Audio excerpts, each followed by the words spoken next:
I was really shocked, you know. I had never seen anything like that before. I looked to the south and I saw that cloud coming at us. It looked about a mile wide to me. We had one school at a park, another school at a different park. We had high school kids out at lunch.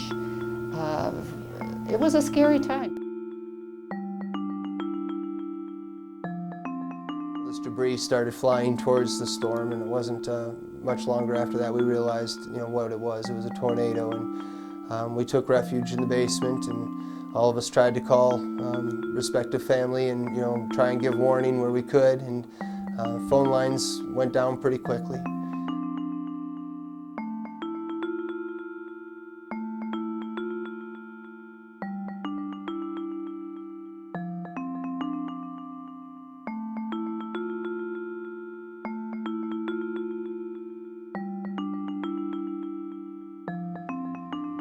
If you look around Windsor, not even 1 year after the devastation of the May 22nd tornado, it's difficult to find any traces of the destruction that was left in its path.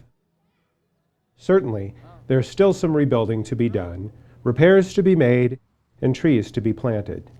But to those visiting or passing through Windsor, the visible scars of that destructive day have almost vanished. But what about the lives? The people who were directly impacted by this terrible storm. Their stories of rebuilding are even more impressive than the physical rebuilding of our town. Their resilience, their positive attitude, and their spirit is what makes Windsor special. It's why we have all chosen to live here, and why a little thing like a tornado can't even come close to slowing us down. In fact, you almost have to ask, how could something so destructive and devastating end up making a great community even greater? Let's find out from some of those who were closest to it. The tornado hit about noon, and about 12:15 I was in contact with town manager Kelly Arnold, and Chief Martins was setting up the EOC, the Emergency Operations Command Center. And that was the only building that had power because the fire station had a generator, and we set up the command out of there. Chief Michaels and Chief Martins basically engaged or exercised the mutual aid agreements that they had in place, and what that means is we called for or made a request for assistance from the various fire protection entities, the Poudre Fire Authority, Loveland, Union Colony. They came to assist. We also have mutual aid agreements with Well County Sheriff, Loveland PD, Fort Collins PD, State Patrol. So by 1 o'clock, there were over 540 emergency first responders at the command center. Well, the first 4 days I actually spent down in the basement as part of the incident command team, as the incident commander for the recovery efforts and search and rescue. I think when the tornado really hit me is when the fourth day, when I toured through the neighborhoods off of Cornerstone, and just felt, I don't know, just overwhelmed of all the damage, and it's hard to explain. I think I felt responsible for making sure everybody was okay, and I think that's when it hit me the hardest. And just the grace of God and everything came out where we only had one person that was killed, and so very, very thankful for everything that after it occurred, how things came out. I was able to go up with Governor Ritter and Mayor Vasquez in the Black Hawk helicopter 5 hours after the event and see the magnitude of damage from the air. And then you have a period of time when you're just working to make sure that the community is safe and that you're addressing the issues, and then the feeling of quietness after the event and how do you best work to help the community, and then now ultimately the satisfaction that we as a community, as a government and as emergency services came together and worked to make a traumatic event actually better the community.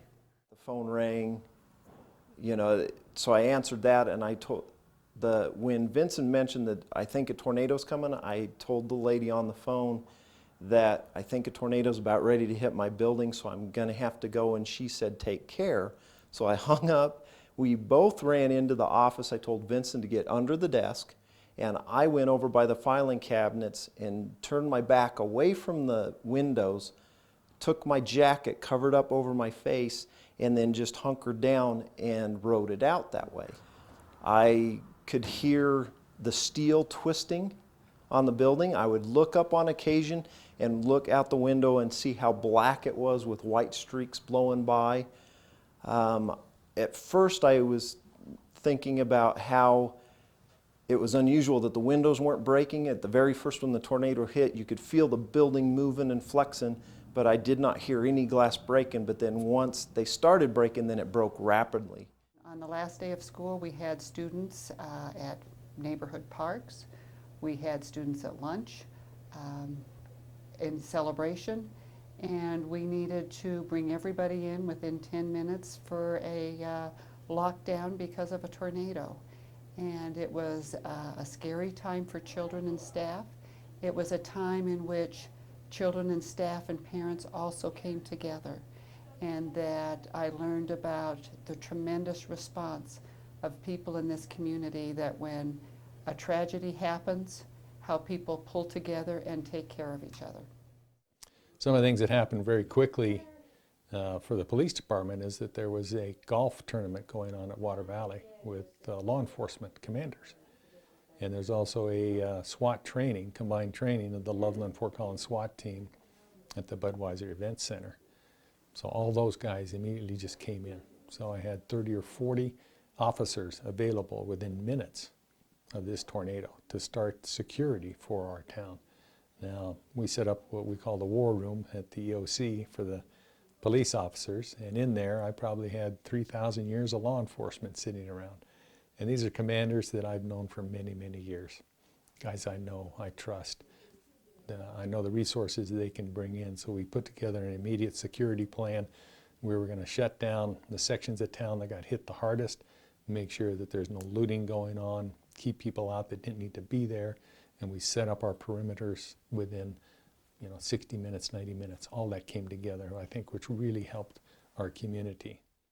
The emergency vehicles from other towns out east, from Greeley, Eaton, Alt, Gailton, I think I even saw, all started coming into town, and they couldn't move down Main Street because of all the debris, the trees and stuff.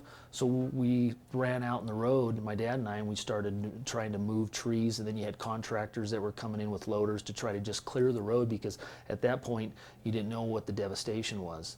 And obviously the fire district and the police force did an amazing job, but they needed a way to move around, and it seemed like right there from my office to Maury's Glass, it was like there wasn't a road. It was just all trees and debris, and just amazing, just really amazing. I had called the Windsor Veterinary Clinic. I have a friend that works over there, and she had said that the storm had hit the town pretty hard. So then I actually got a hold of the neighbor, and I don't know how she had a phone line that still worked, but got a hold of her, and she said that the garage on the house was gone and most of the roof was gone. And I thought she was kidding at first, and I said, I'm serious. So I got down here as quick as I could. It took me about 45 minutes to make a 15-minute drive. Got into town and had a really hard time finding the house because I couldn't recognize anything, but got in, found the house, and then found the dog, and then that's about the time Dana showed up.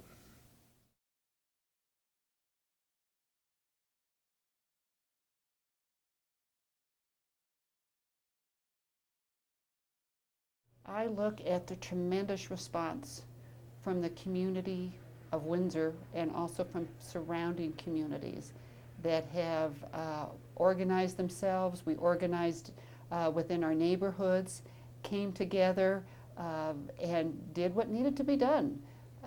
I know that in my neighborhood that was mainly hail damage, people gathered their tools and went to the neighborhoods that needed more help. And that's what this community is all about. You obviously always have time to remorse or to think back or reflect on what happens, but I think everybody's a doer, and they have that doer attitude that no one's going to do it unless we do it ourselves. As soon as we let people in on Saturday morning after the tornado occurred on a Thursday, people were out in their yards cleaning up, and they just have so much character in town, and they weren't about to let this get them down, and they're ready to rebuild. And all the volunteers that came in and the community, they're just so positive about everything, and it was just really a proud moment of being part of the community, to watch everybody put everything together and start rebuilding. So I was very proud. I think it just all comes down to the character of the people that live here. Part of it starts off with the plans that we've had in place, emergency operations plans. We knew about debris removal, how to get the streets clear. Terry Walker and his crews immediately started in on that, did a great job.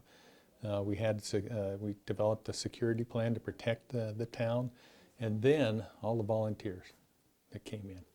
And we let them go into the areas, clear all the debris, get it off the yards.